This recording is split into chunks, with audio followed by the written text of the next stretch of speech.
Despite President Trump's promises to crack down on illegal immigration, illegal crossings of the U.S. southern border with Mexico are up. They surged 230% in April over 1 year ago. 75% of all captured illegal immigrants are released and put back on the streets. It's part of the federal government's catch and release program. Well, joining us with more is Maria Espinoza. She's National Director of the Remembrance Project. Ms. Espinoza, thank you for joining us. So President Trump promised a crackdown. Why did we see this surge in illegal border crossings last month? Well, thank you for inviting me, Gary.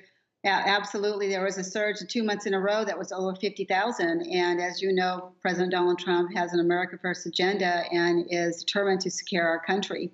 However, there's a lot of obstructionists thwarting his efforts. And we're pointing right to Congress that has, number one, created so many loopholes in our laws that it's almost impossible to just turn these individuals around. But as you can see, the fact that our Congress is lobbying for illegal aliens and the amnesty is attracting more and more migrants to come and invade our country. I don't know how many came through with the caravan, but I know the president ordered National Guard troops to the southern border.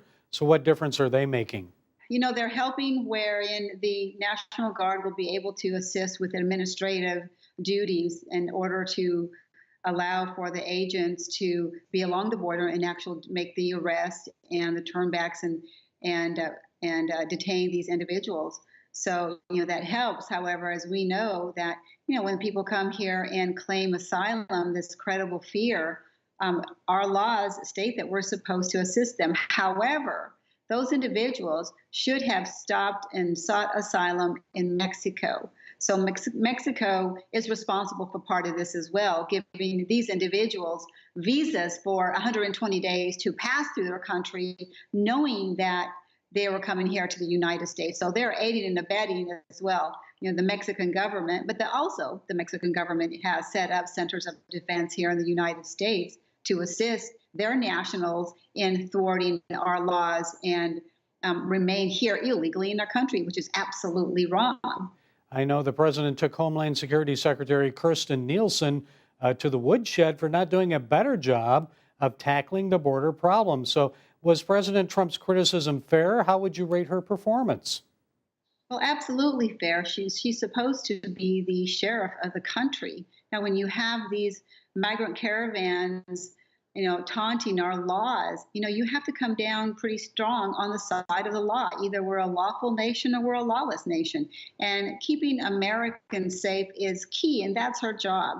So she needs to do whatever she needs done in order to assist and threaten prosecution to elected officials or those who circumvent our laws, aid and abet illegal aliens to circumvent our laws, like the judge in Oregon, like the mayor of Oakland.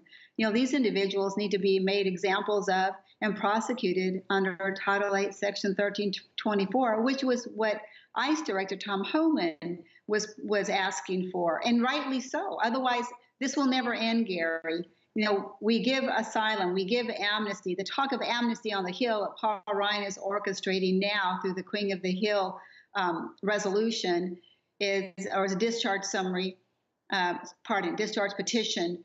And that also attracts people to our country, knowing that our officials are going to bat for them rather than protecting American children. Well, and I know you talked about government officials. What about Governor Brown? He's not cooperating on the National Guard. He says a limited role for those he'll send to the border.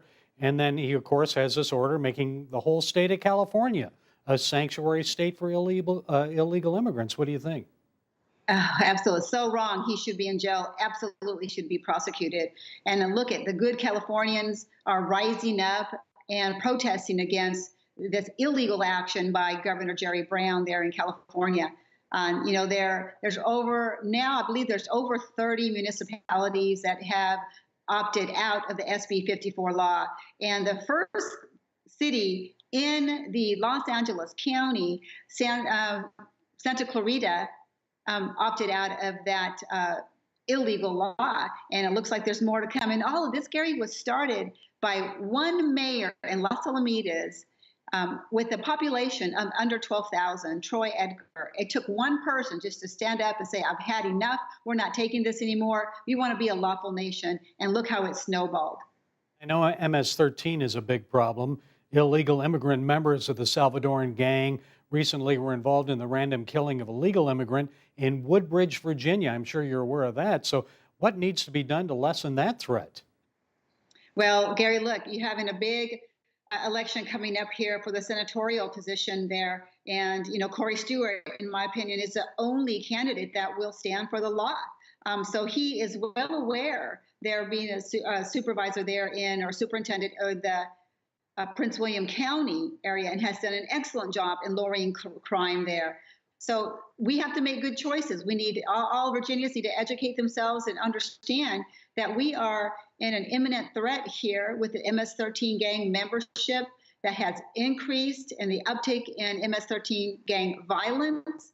And President Trump has many times talked about this MS-13 gang and is trying to deport these illegal aliens who are part of the gang, but also cut down on the crime right in our own neighborhoods. So that's very important, Gary, that the people understand what's at stake here. We're talking about either safe communities or dangerous communities where our children go to school. The school grounds are a big area where the MS-13 gang recruit from.